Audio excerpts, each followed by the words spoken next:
Yay! More Star Wars!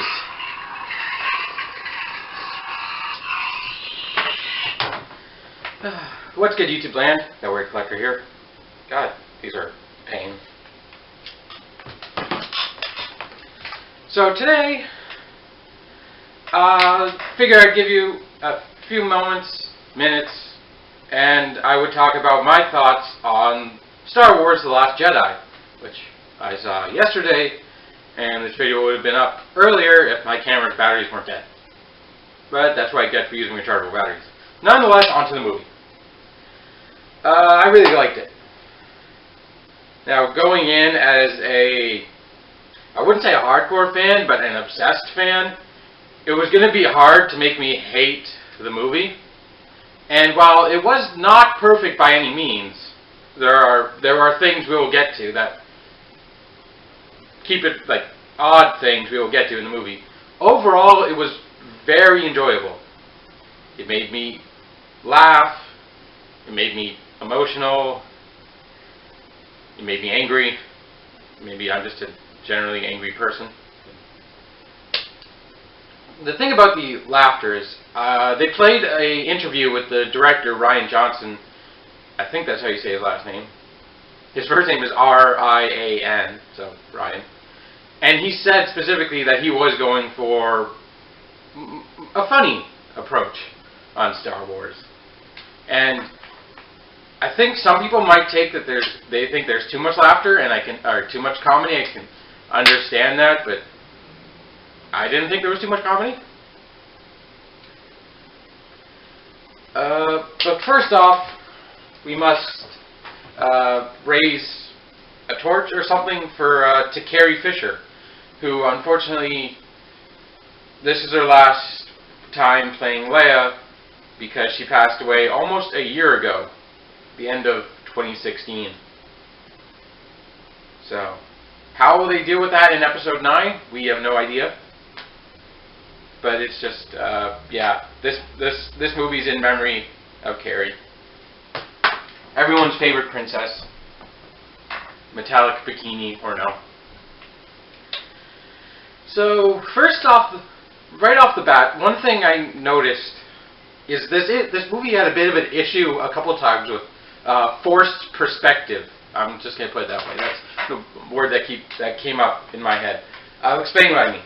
So, one of the scenes involves Rey giving Luke his lightsaber back, Anakin's lightsaber.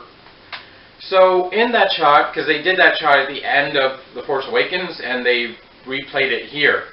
So, the first time you see it, she's within arm's range, handing him the lightsaber, and you can see his metallic hand come out. But as soon as it cuts away, she's maybe this far away from the camera, as far away as I am now. Like, she's maybe even farther away from Luke than I am from the camera.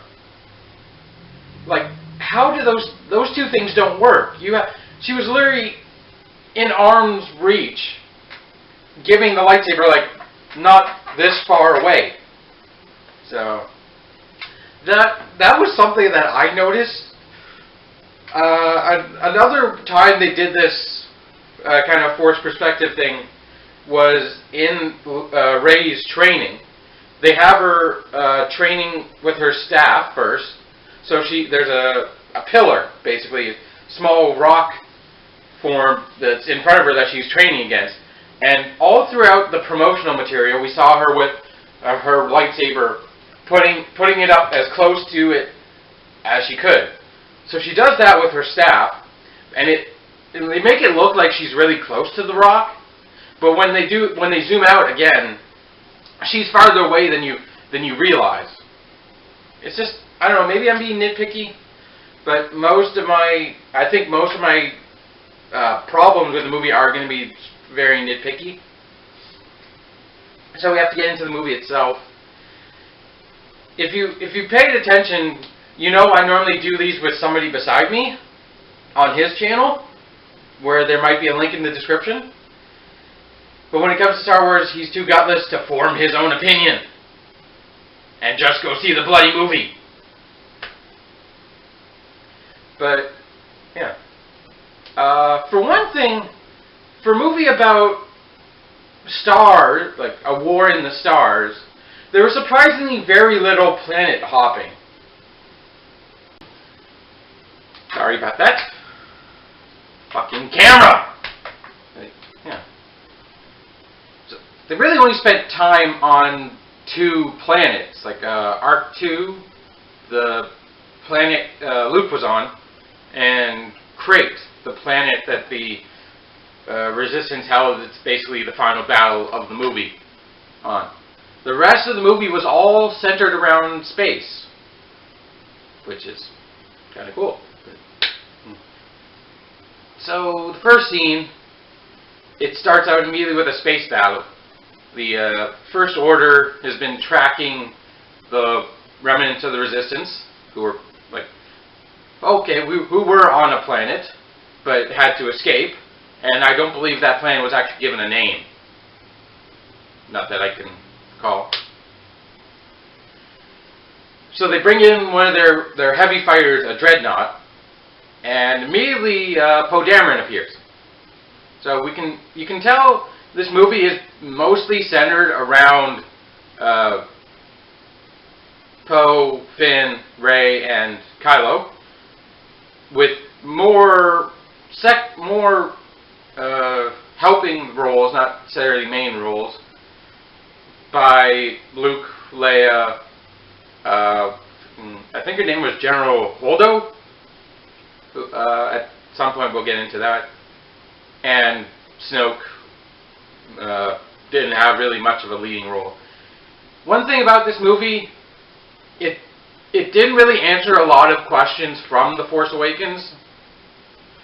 More, it backhandedly answered them, but then created more questions that have to be answered in Episode 9 by whoever directs Episode 9. So, the first battle, we see Poe. This is right where you get into the comedy, because Poe calls up General Hux, who is still alive somehow, I guess. I don't think they tried to kill him in The Force Awakens, but you know, he could have died in between movies somehow. I'm sure Kylo Ren multiple times thought about just killing him, but considering Snoke probably wanted him alive to lead the army, yeah, I'm not surprised he's alive. But Poe calls him up and just starts trolling the guy. He's literally like, is General Hux there? Like, General Hux, as angry as possible, is trying to respond to Poe, but Poe just keeps going, yeah, is General Hux there? Yeah, I'll wait. Like he's at the end of a video call that's not working properly. At one point, Hux is like, I can hear you. Can you hear me? And another one of his, I guess, military guys says, I forget the line, but I think he's playing with you, sir. And then at a point he's like, Poe's like, I have a message from Leia about your mother, or something like that. Like at that point, General Hux just goes, fire on them all, like destroy them all, stuff. Just as a distraction, so Poe can fly in on his X-wing with BB-8, who yes is prominent throughout the movie, and then starts going about destroying the dreadnought with like shooting its main gun, like all its surface guns, so then they can bring in bombers to blow it up. And it's a very nice scene. The First Order are not complete idiots. They realize what's going on, but it's so hard to counteract what's going on because a dreadnought is a giant ship, kind of I imagine Star Destroyer-esque, but it's not as easy sailing as the Rebellion wants it to be, or the Resistance. like they end up blowing up most of the bombers that were brought in to destroy the Dreadnought. I'm going to keep forgetting that name. But one of them actually plays a somewhat pivotal role in the rest of the story, but also lets her bombs go by. Kind of interesting. They're about to fire because all of the bombers have been destroyed, like they've been blowing up. Because I believe Kylo Ren went out on his custom TIE fighter and started blowing shit up. But she, the pilot's a female, and she basically gets knocked out of her seat and can't. The control to let go all the bombs is like stuck up there, so she has to kind of kick it.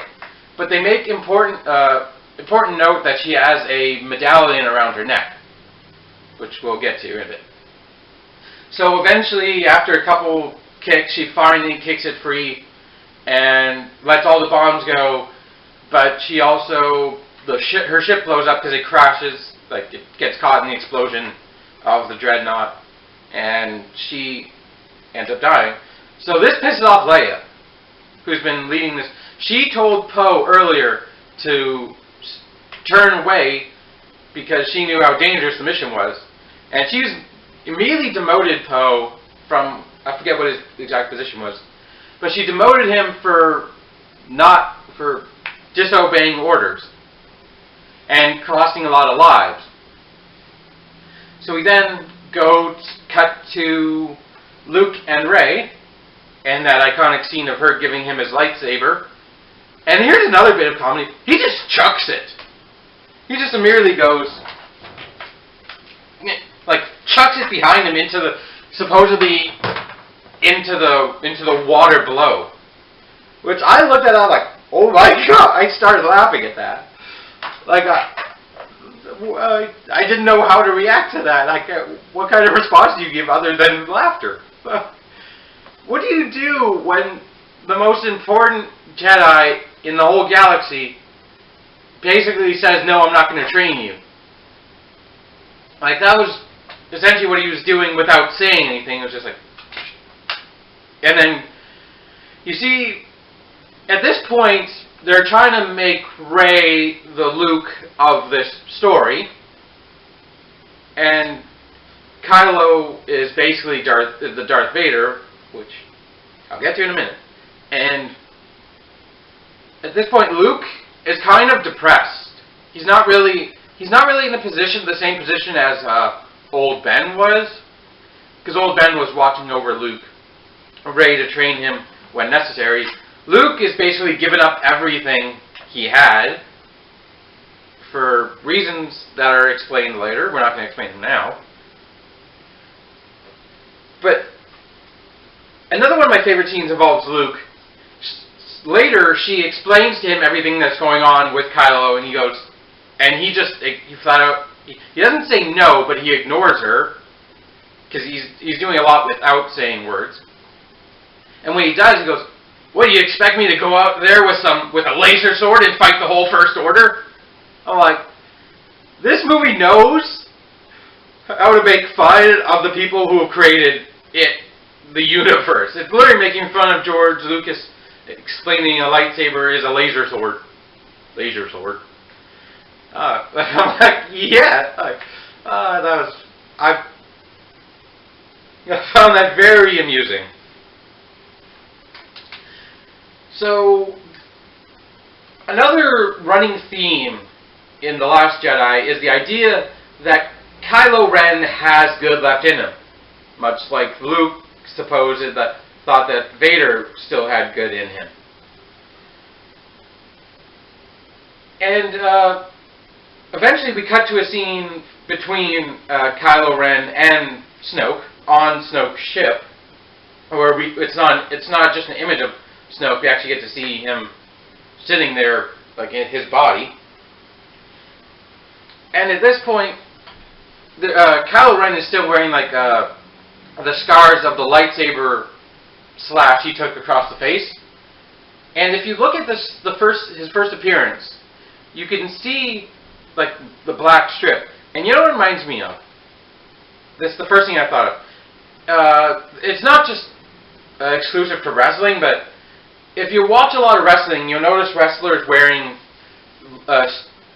tape around, say, their shoulder or something. Like, it's not solid tape. It's like looks like pieces of tape. What it is custom athletic tape that is designed to really help speed up healing of injuries. It looked like he was wearing a strip of that down the side of his face. And that the first thing I thought of was, wearing fucking tape in it. It's as bad a attempt at a scar as I think Thor Ragnarok with Thor's missing eye. It was obvious Thor just had some makeup to make it look like he was missing an eye. That's how I felt about Kylo Ren's scar down his face. They put a piece of tape there and tried to pass it off as a scar. Now, eventually, they removed the tape, and you could see the actual scar had mostly healed up, and you could see the line. But that was my first thought when I saw Kylo Ren in this. Another instance, they tried to show that Kylo Ren still had good in him.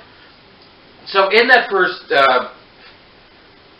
space battle, he's flying around and he targets the main ship they're flying on, and but he feels that Leia is on the bridge of the ship, his mother. So he tries to put his thumb over, he puts his thumb over the ignition switch to fire his missiles.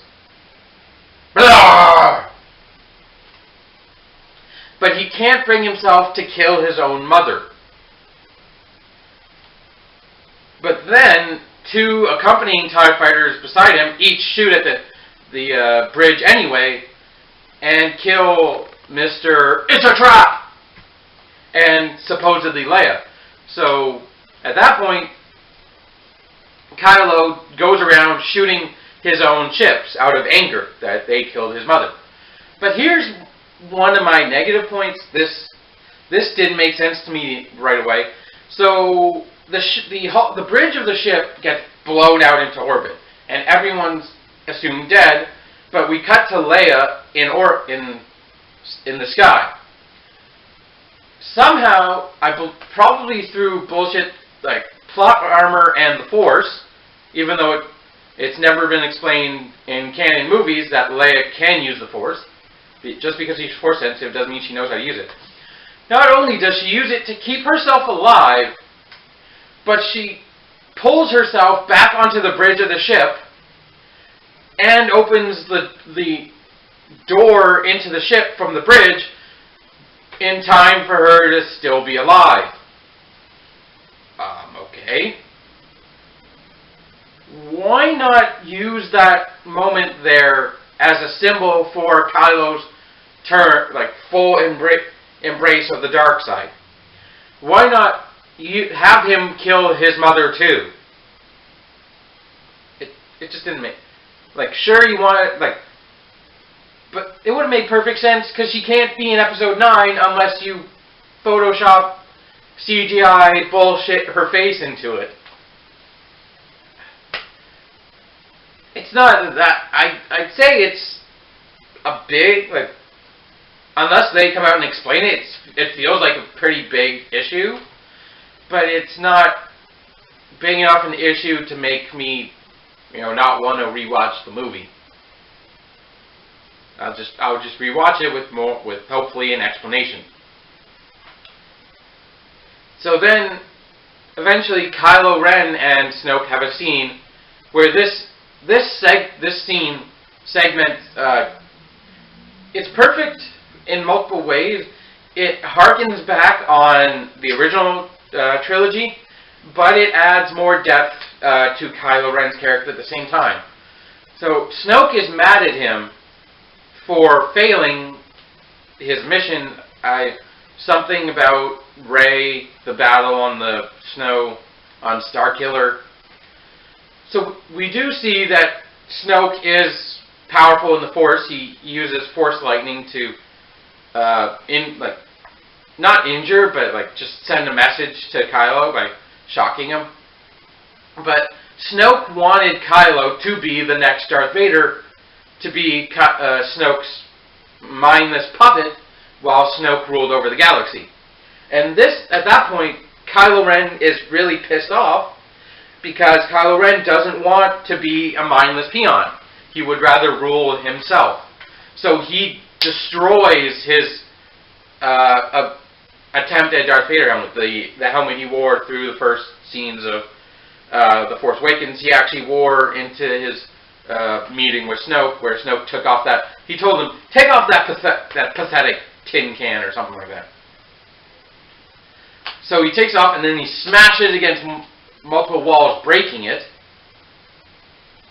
which is a cool symbol, and also impacts kind of the plot into the movie. So, in between our next most important scenes, we have Luke. It basically, the plot diverges into 3 different stories. It's Kylo talking to Rey, because apparently there was a forced connection established between the two, so they can literally see each other from no matter how far away they are. So they have interactions. Rey training with Luke, learning the Jedi ways is one of the stories, and the Resistance trying to get away from the First Order, because apparently the First Order can track them through light speed. So we get the Rebels, the Resistance, Finn and Rose, who I really liked as a character. She was apparently the sister of the girl who died in the first space battle, the one who had the metal pendant.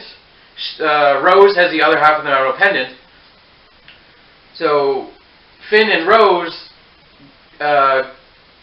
forge a plan to deactivate the First Order's tracking, because they figure out that if the way they're tracking them through light speed is the same way they would track them normally.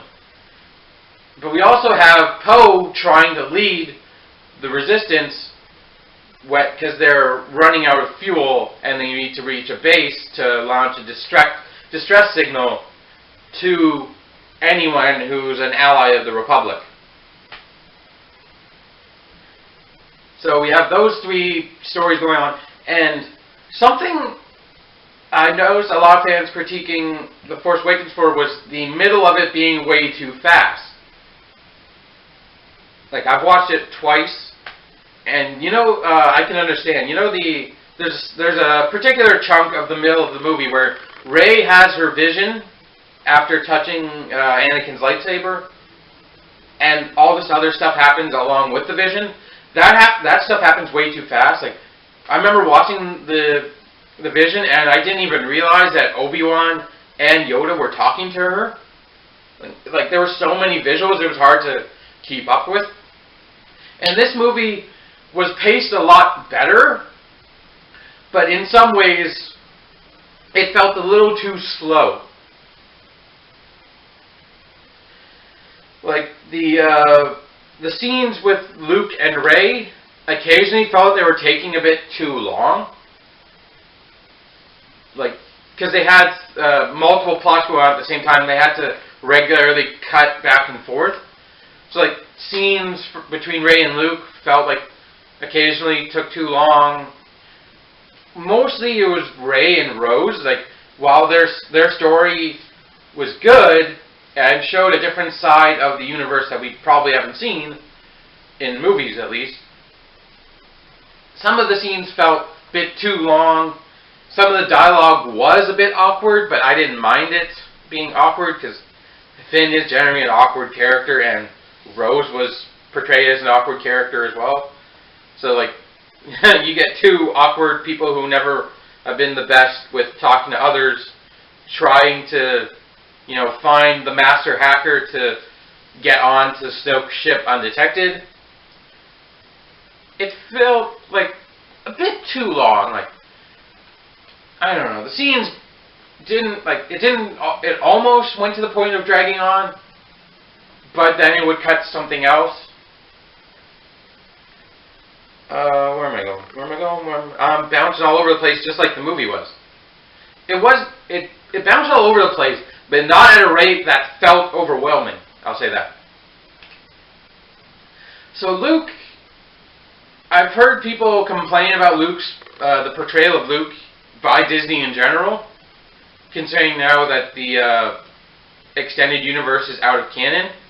But I haven't even read most of the books, so I don't really care. Wait, how did this end up in my hands? Yeah. So at this point, Luke has basically thrown everything away. Like, he's so depressed that he went to this specific island to, as he says, to die. But he's so obsessed with the idea of being a Jedi that he got incredibly scared over his failure to teach Kylo Ren properly, to teach Ben Solo. Which became kind of an issue between Rey and Luke. Because Rey was having interactions with Kylo, and she convinced herself that he could be turned, but also Kylo told her that Luke tried to kill him when Kylo destroyed Luke's Jedi Temple on, it's not said, but it was probably on Yavin 4. And also Kylo took a bunch of killed a bunch of students, took some with him. Luke tries to say that he just saw the darkness, but Kylo tries to tell Rey that Luke tried to kill him. But when Rey eventually confronts Luke about this, he says basically it was a moment of instinct, that he couldn't actually do it, but at that point, he had his lightsaber, his green lightsaber. It would take too long to get a green one out of my closet. Over Kylo, but at that point, Kylo had woken up, defended himself, and crushed Luke within the living chambers of the academy, potentially killing Luke, but he came to. So yeah, it created a bit of conflict between Rey. At that point, she tried to duel Luke, which is a mistake. No matter how much experience Rey has, Luke's a Jedi Master, whether he wants to admit it, whether he wants to acknowledge it or not. He is a master duelist as well. So he easily defeated her. But he also tried to teach her. He tried to teach her the Force, which led to a bit of awkward comedy where he had her cross-legged on a rock and told her to reach out, and she reached out with her hand. So he decides he's going to make fun of her by waving a leaf he had on her hand, and he's going along with it. Do you feel something? That's the Force. And then he hits her across the face with it, and she goes, "Ow!" "Oh, you meant reach out with my..." "Yeah, I'm going to try that again," was basically Rey's response. Luke at this point is just a funny old grandpa, you know? The best way I can describe Luke. I'm trying to... There's also, in that training, while Rey... they make the point that Rey is very connected to the dark side as well. Apparently there's basically a hole in the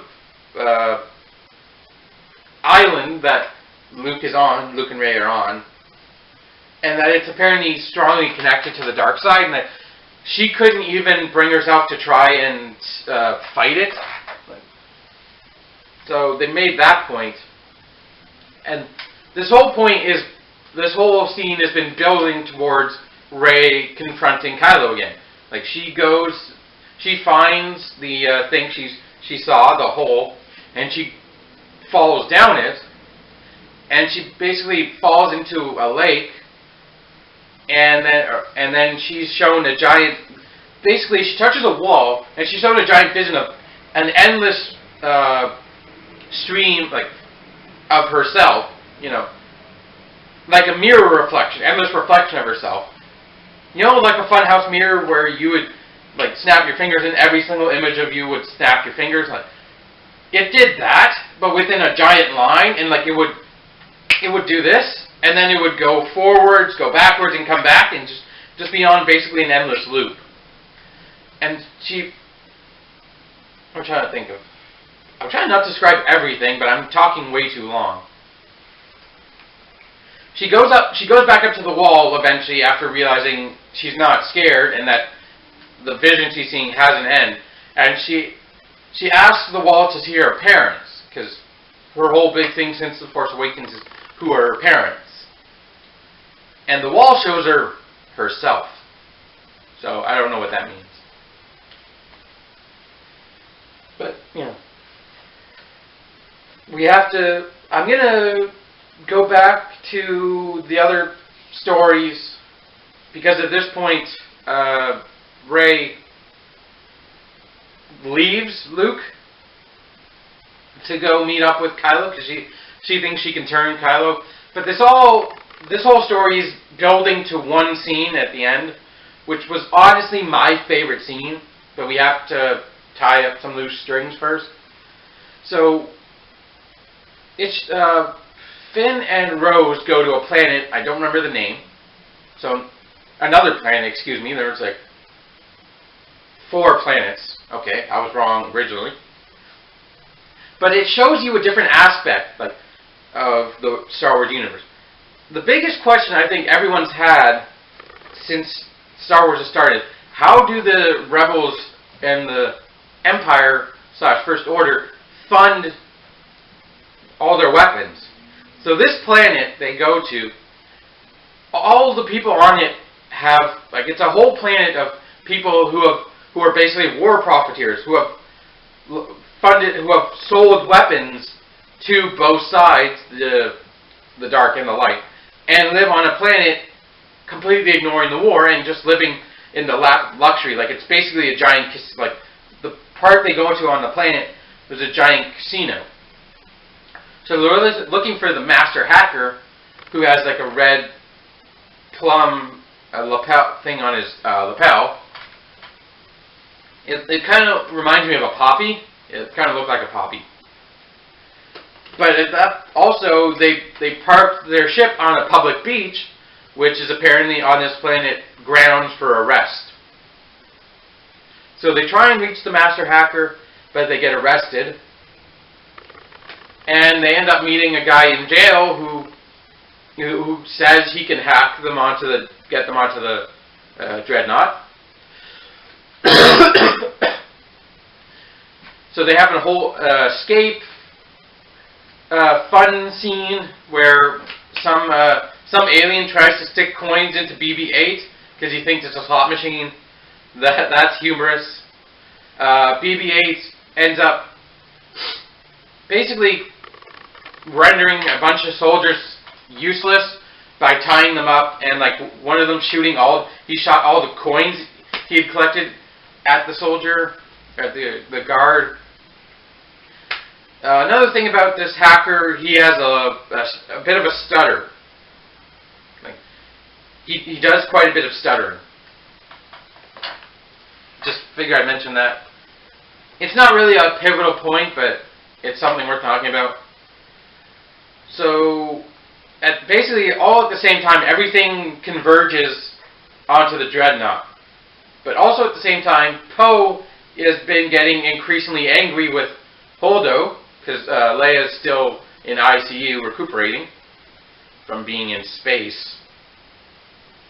I assume she was in space, like Kyle Hill done the whole video on how long you can survive in space. I assume she was in space long enough, like short enough time to survive, but I'm not the guy who's going to do that kind of math. So Holdo is basically not saying anything. She's replacing Leia, but Poe is getting angry at her because she's not really doing anything. They're just trying to escape the First Order, but they can't go to light speed because the First Order would track them and show up a couple seconds later, but their ship would have no fuel because they're dangerously low on fuel. The whole time most of the movie's going on, they keep coming back to, okay, how much fuel does the ship have left? Like, that's a big sticking point in it. So at one point, Poe creates a mutiny and tries to take over the ship because he found out that Holdo was fueling some escape pods to escape to a planet, but she didn't tell him that. Poe just figured out that they were trying to escape. Another thing, if I had one word to describe this movie, like the theme of this movie, it is traitor. They say traitor, like The Force Awakens was hope. This movie had traitor. They say it at least 3 or 4 times. Like, Poe says it to Holdo. I'm trying to remember. Phasma says it to Finn. And I know they say at least more, but I can't I'm not trying to remember. But yeah, Poe creates mutiny, but then he ends up being beaten by revived Leia, who renders him unconscious to go with Holdo's plan to escape, because it turns out there's a planet nearby that has a weapons bunker that the Resistance can use, hopefully to fend off the First Order. But at the same time, Finn, Rose, and the hacker have been hearing this, and it turns out the hacker sells out the Resistance to get paid by the First Order, gives them the information of the ship, the escape pods, so the First Order can blow up I guess they're not escape pods, they're more like transports. The transports to try and end the Resistance. This one thing the movie did was try and create plot twists. Did all of them work? I don't think so. Finn called the hacker a traitor. That was the 3rd time they used traitor in the 3rd act of the movie. So we have to get to probably my favorite scene in the movie was the whole scene with Snoke, Rey, and Kylo. So Snoke is basically, at this point, he has Rey. He manipulates Rey to find the information on where Luke is. I'm going to be quick about this scene. It goes on. He's basically playing the role of Palpatine, Darth Sidious, but he's not. He explicitly, I don't think he is Darth Sidious because he talks about Emperor in the 3rd person. Like, he talks about the Emperor. He doesn't say I or me. He says the Emperor, blah, blah, blah. So he has Luke's lightsaber, Rey's lightsaber, right next to him. And after he gets the information, he tells Kylo to kill his greatest enemy, assuming Kylo will kill Rey. But this is my favorite thing. This may be, I don't want to say pop, because that's like a wrestling terminology. But it convinced me for a couple minutes. So as Kylo holds his lightsaber out in front of Rey, deactivated, with the Force, he turns Rey's lightsaber horizontal to face Snoke, and then he ignites it with the Force, stabbing Snoke through the gut, and then he pulls it to him, and he pulls a Darth Maul on Snoke. This honestly, it had me going. I honestly thought Kylo Ren would turn to the light side, because at that point, Rey and Kylo start fighting Snoke's guards, who are all, well, they're probably on the level of Darth Vader's shadow guards. Like, they're probably force sensitive, but they also have weapons that are designed to block lightsabers. But this was just badass. Like, just Kylo and Rey killing guys. Like, it had, as I said, it had me believing that Kylo would join Rey. But at the end of this, I love the last kill. So, like, Kylo, I believe he dropped his lightsaber or something. But Rey threw him hers, and he had it like this. So he catches it like this, activates it, stabs the guard in the head, and then deactivates it. Like, that was badass. But I just stabbed myself in the shoulder. Okay, I'll do it this way. No, I won't. Never mind. We'll just go with that image. So at that point, after that's all over, Kylo pulls some Anakin out of his ass, with the exact lines asking Rey to join him, and together they can rule the galaxy. While this can be probably a point of contention for some people, I think it works here a hell of a lot better than it did with Anakin and Padme. Like, Anakin and Padme was a relationship where the two loved each other, and Anakin betrayed her, but there was no point, like, that anything said that Padme would turn evil. Like, it felt incredibly forced, but, you know, it is what it is. Here it worked a lot better because they'd also planted the idea that Rey had a connection to the dark side, and maybe her idea to turn Kylo would be to join him. Well, that's me making up my own thought. It definitely felt a lot better in this scene. And in my mind, I'm like, oh, my mind went from, oh damn, Kylo's going to be a good guy, to, dang it, he's still evil. So. But it's amazing that he did something that Darth Vader couldn't do. It shows you he's not just a Darth Vader. He wants what Darth Vader couldn't have, is control over the galaxy. So at that point, he basically names himself the Supreme Leader in Snoke's place. Now we don't know for certain if Snoke is dead, but he could survive somehow. We don't really know. But for now, Kylo Ren is the Supreme Leader. And he has more banter with Hux, where he throws him across the room. Hux is just great for getting beaten up at this point. Like, throughout the whole movie, it's just him getting beaten up by either Snoke or Kylo Ren. But then the Rebels, Resistance, we have the final scene, basically, with one long final battle, where it incorporates trench warfare, which was kind of cool. But my favorite thing was the imagery at the end, where Luke shows up on Crate, and he has the same appearance that he did in the flashbacks we saw, where he was training at the time he was training Kylo.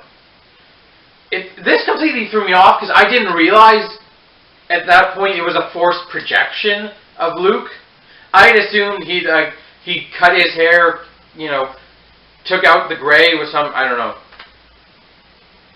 just for men in space.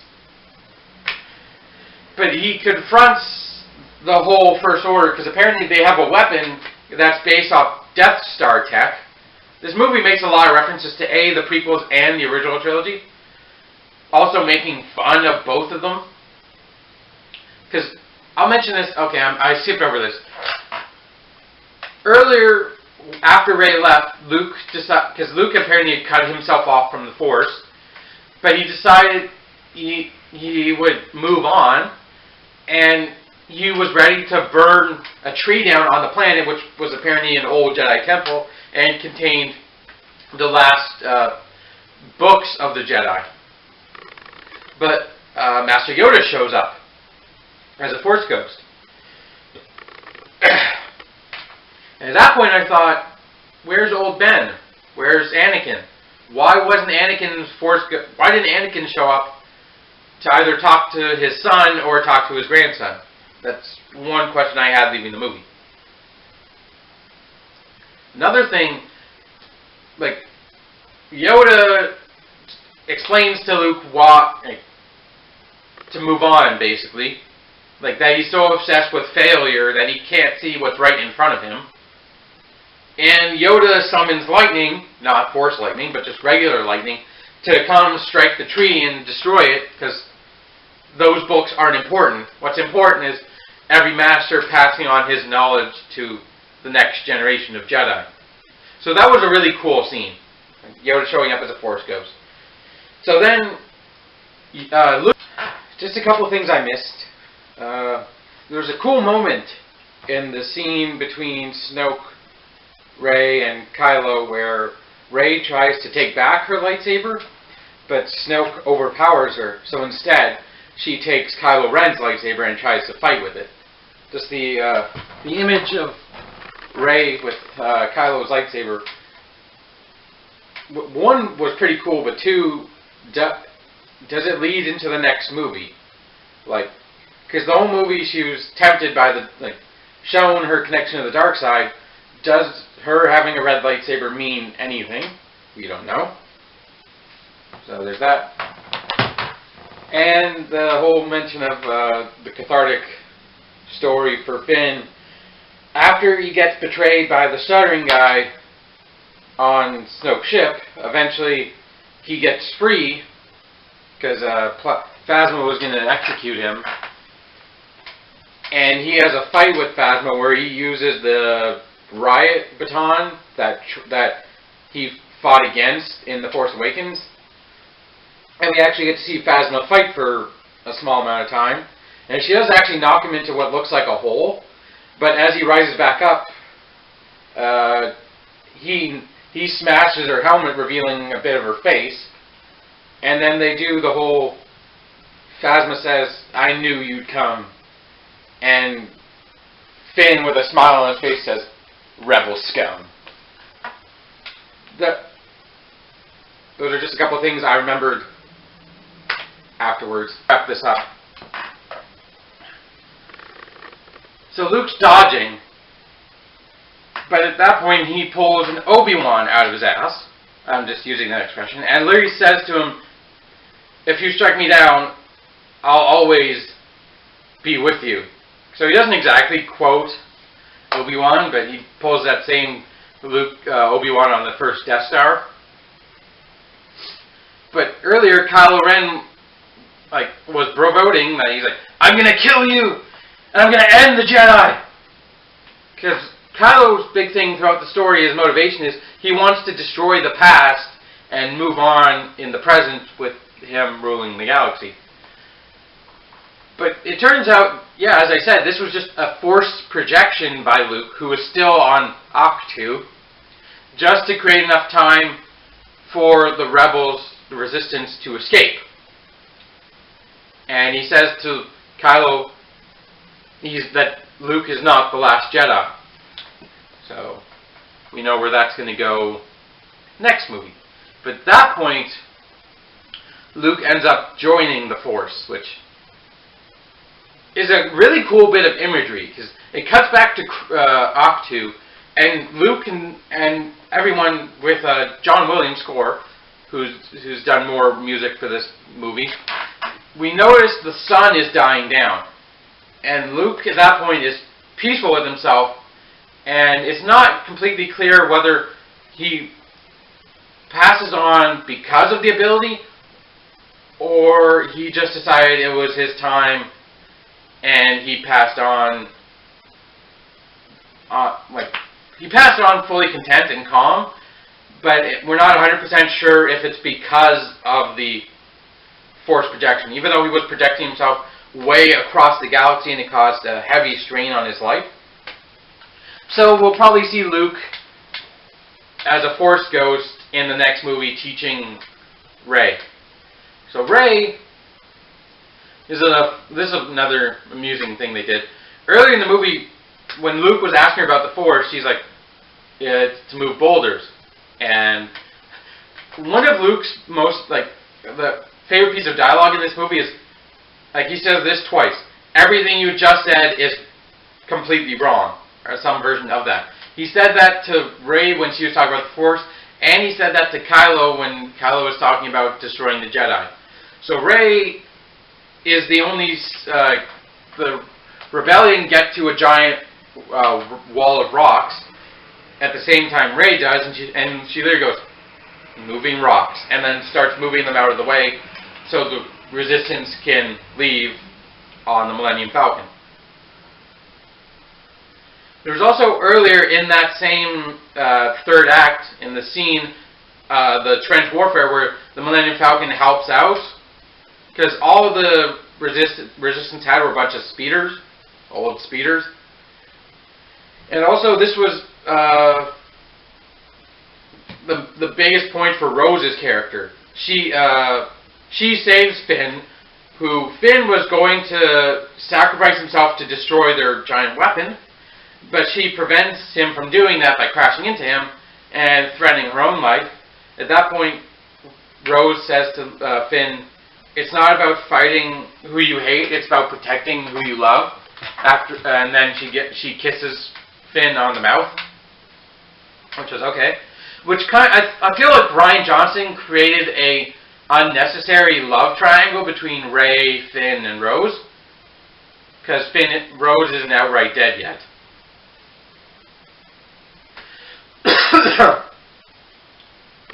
Yeah, and while the Millennium Falcon was helping, Kylo Ren was so obsessed with it, he focused all his weapons on, like, destroy that ship! Because it represents his father. Also, I'll talk about, we don't get a proper answer on who Rey's parents are. The only thing we get is a bit of throwaway dialogue where Kylo tells her that her parents were just junk dealers on Jakku and that they are nothing. But I think that's a lie, because she has about the same kind of raw power in the Force that Kylo does. Her parents couldn't have just been junk dealers and given birth to a child so strong in the Force. So maybe we'll find out if he's lying in episode 9. But, yeah. And then, as they leave, we get one final scene, because earlier on the rich guy planet, Rose and Finn had let some animals escape that were being used for sport. They were being ridden on kind of like horses. They were space horses. And they were being watched over by little children. And Rose gave the little boy who was angry her ring that had the rebel symbol on it.